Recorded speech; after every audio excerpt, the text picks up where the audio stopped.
Салам радиосунда жаңылыктар.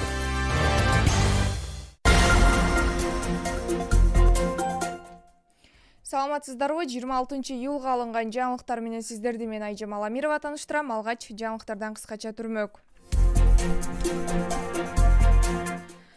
Ысык көлгө калдыктары кошулган мал союучу жай табылды. Эмгек жамаатында коррупциялык схема түзгөн жетекчи кармалды. 42 градуска чейин ысык 28-июлга чейин сакталат.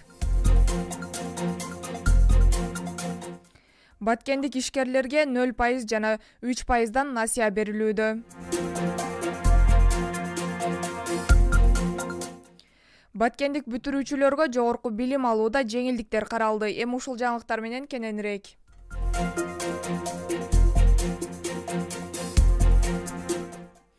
Ысык көлгө калдыктары кошулган мал союучу жай табылды. Жети Өгүз районунда туристтик экологиялык милициянын кызматкерлери сууну булгап жаткан мал союучу жайды аныкташты. Ысык көл облустук милициясынан маалымдашты. Туристтик экологиялык милициянын кызматкерлери 25-июл күнү рейдтин жүрүшүндө Жети Өгүз районунун Ысык көл айылында жакында ачылган мал союучу жайды аныкташкан. Милиция кызматкерлери жайды текшерүү учурунда калдыктардын бир бөлүгү союлган малдын каны жини түтүкчө аркылуу агын сууга агып, ал болсо Ысык көлгө кошулаарын аныкташкан. Касапкананын ээсинин айтымында аталган жай 2 ай мурун ачылган. Негизинен өзүнүн малын союп, этин сатуу менен алектенет. Ал малдын кан жини жана калдыктары үчүн атайын чуңкур жасалган. Бирок калдыктардын бир аз бөлүгү касапкананын аймагына төгүлөөрүн, жакында суу көтөрүлгөндөн улам малдын кан жини сууга агып кеткендигин билдирген. Учурда райондук милициянын тергөө кызматы тарабынан кийинки юридикалык баа берүү менен текшерүү иштери жүрүүдө. Эмгек жамаатында коррупциялык схема түзгөн жетекчи кармалды. 25-июлда кадастр мамлекеттик мекемесинин жетекчиси кызматкерлерден мыйзамсыз акча талап кылуу фактысы боюнча кармалды. Бул тууралуу УКМКнын басма сөз кызматы билдирди. Кармалган жаран Айыл чарба министрлигине караштуу жер ресурстары кызматынын кадастр мамлекеттик мекемесинин директору болуп эмгектенип турган. Ал кол алдындагы кызматкерлерден акча талап кылуу боюнча туруктуу коррупциялык схема түзгөн.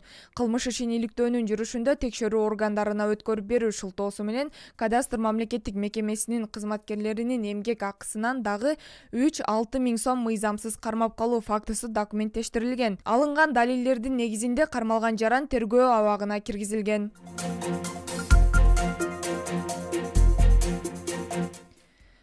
градуска чейин ысык 28-июлга чейин сакталат. Өзгөчө кырдаалдар министрлиги Кыргызстанда кургак жана ченемден тышкары ысык аба ырайы 28-июлга чейин сакталаарын билдирди.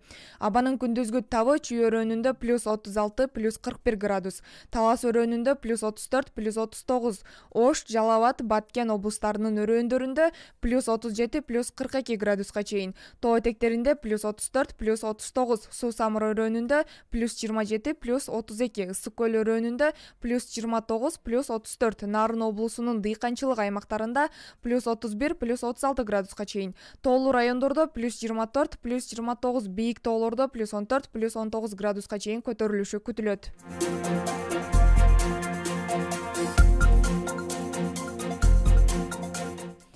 Баткендик ишкерлерге 0 жана 3%дан насыя берилүүдө. Мамлекет тарабынан Баткен облусун өнүктүрүү жана калкка мамлекеттик колдоо көрсөтүү максатында Баткен облусун жеңилдетилген каржылоо долбоорунун алкагында облустун ишкерлери үчүн жеңилдетилген насыялар каралган.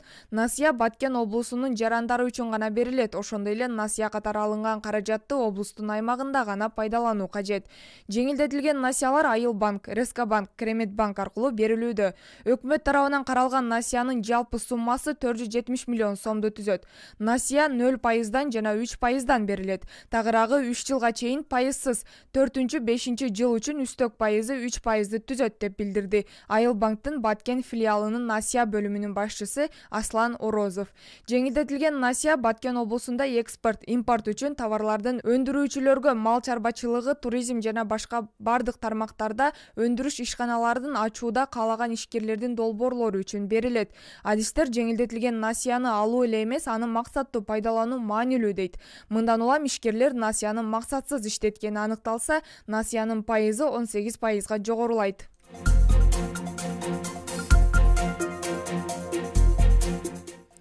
Баткендик бүтүрүүчүлөргө жогорку билим алууда жеңилдиктер каралды. Быйылкы окуу жылында мамлекет тарабынан Баткен облусунун бүтүрүүчүлөрү үчүн Баткен мамлекеттик университетинде билим алууга бир нече жеңилдиктер берилди. Ага ылайык жалпы республикалык тест түрлөөдөн 100 упай алган бүтүрүүчү аталган окуу жайда бюджеттик негизде билим алса болот. Ал үчүн окуу жай 160 орун бөлгөн. Батмунун тышкы байланыштар жана өнүктүрүү боюнча проектору Жеңишбек Элболдуевдин маалыматында жеңилдик Баткен мамлекеттик университетине гана берилди. Башка университеттерге берилген эмес. Бүтүрүүчү 100 упай алган болсо, бюджеттик негизде тапшыра алат. Ал эми 95 упай менен келишимдик негизде билим алса болот. Бул Батмуга гана мүнөздүү.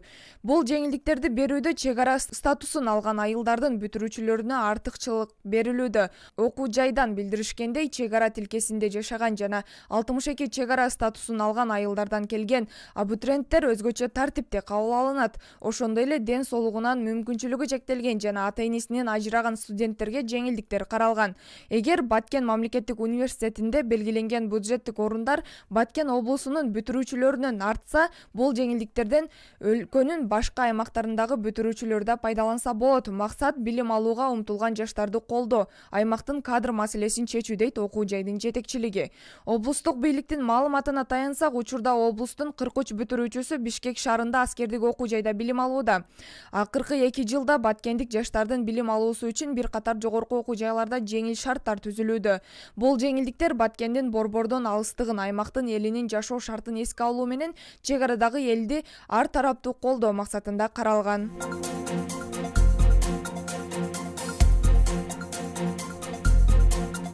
Сиздерди жаңылыктар түрмөгү менен мен Айжамал Амирова тааныштырдым. Кайрадан эфир аркылуу амандашканча сак саламатта туруңуздар.